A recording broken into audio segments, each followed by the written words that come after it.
Prescription Needed Podcast. I'm your host, Dr. Maurice Shaw. Today I wanted to talk about what was the weirdest customer complaint you have ever had. Now, I've had quite a few, but there's one that definitely sticks out.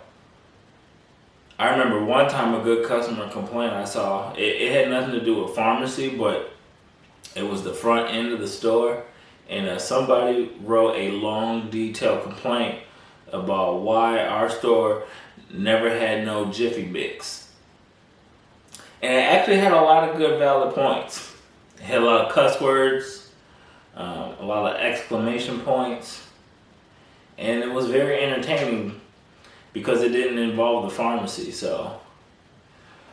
But the craziest complaint I've ever had in a pharmacy was when I became a new manager at this this new store that they called an opportunity store, which in pharmacy terms, when they tell you it's an opportunity store, that means it's an opportunity for the store to drive you crazy. I mean, it was all type of stuff wrong with this store. Actually, hold on. Anytime I have flashbacks about being a pharmacy manager, I need a drink, so hold on.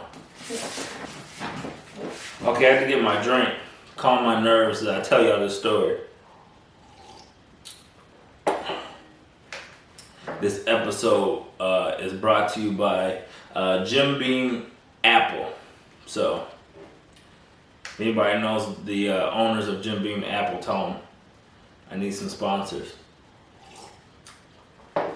So, I'm taking over this new store, and like I said, this store is a mess.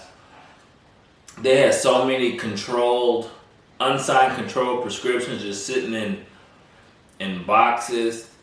The problem was the store was so bad nobody wanted to work, so they had a lot of floaters. And a lot of floaters would not sign the controlled prescriptions. And the two previous pharmacy managers, instead of just signing them or filing them away, they would just leave them out for the floaters to sign next time they work. But the store was so terrible, the floaters would never come back. So you're literally just getting new floaters after floater after floater, and the prescriptions just piled up.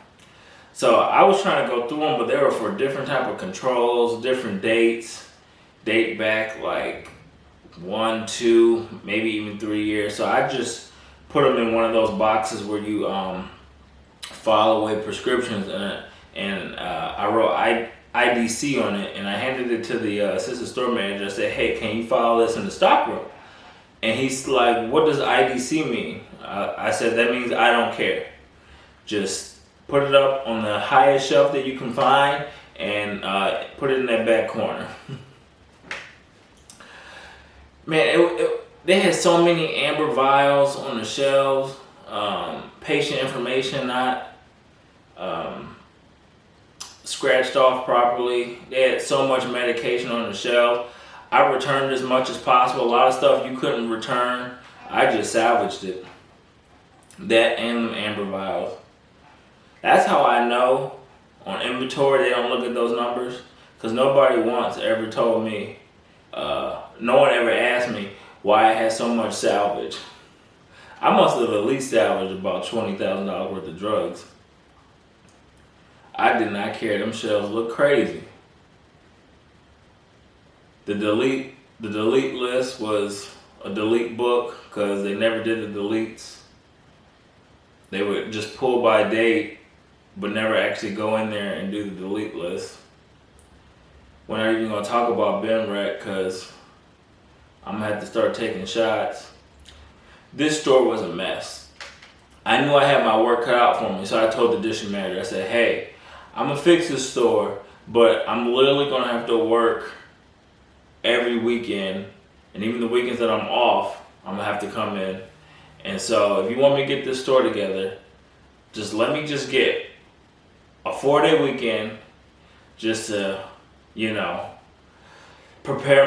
prepare myself for what's about to happen.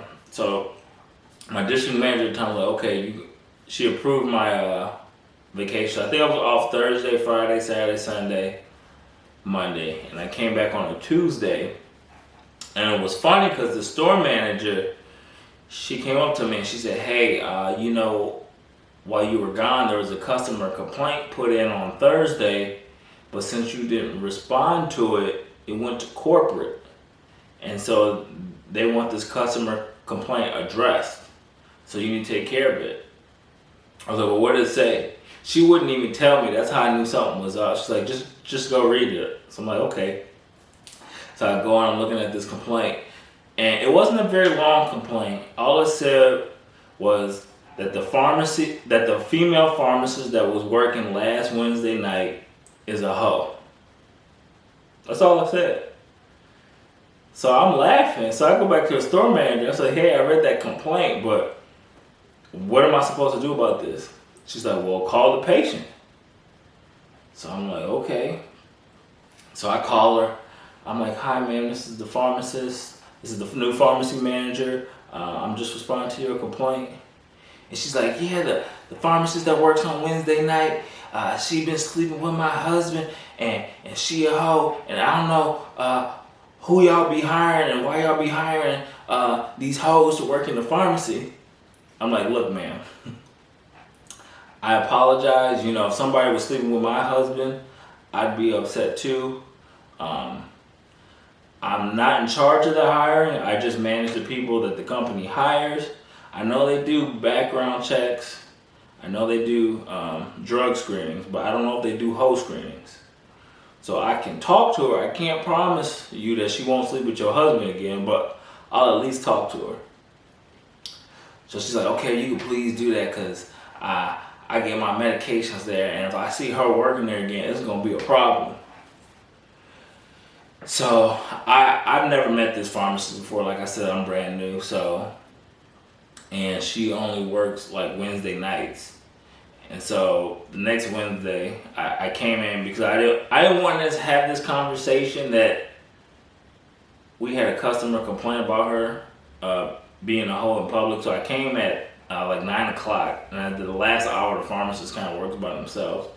So I'm like, hey, I'm the new pharmacy manager. We got a customer complaint about you, so I just came here to talk to you about it. And she's like, well, what did it say? I said, not much. The customer just said that you a hoe. She's like, what? I was like, yeah, I called this lady, and she basically said that you've been sleeping with her husband. And when she came to pick up her prescription, she noticed that you worked here. And she goes, And I was like, okay. I was like, well, I'm getting ready to close this out, but I didn't know if you had any comments or anything that you wanted to add to the story. She was like, I was like, so you have nothing else to say besides, She's like, yep. So I said, okay then. She didn't deny it, so, I can only go with the information that I had. So, I wrote my little report, called the patient, apologized for the staff pharmacist being a hoe and sleeping with her husband. Talked to the staff pharmacist. She did not deny being a hoe. So I'm not sure who did the hiring, but maybe they need to do additional screenings before they hire people. So that was the weirdest customer complaint that I've ever had. It was really weird because I actually had to call the patient and talk to the pharmacist about it, which was awkward. So I want you guys to put in the comment section, what was the craziest, the funniest, the most ridiculous customer complaint that you have ever received? This is episode 1 of the No Prescription Needed podcast. If you're listening, please subscribe. If you're watching this on YouTube, thanks for watching. Thanks for listening. Please subscribe and definitely share the video.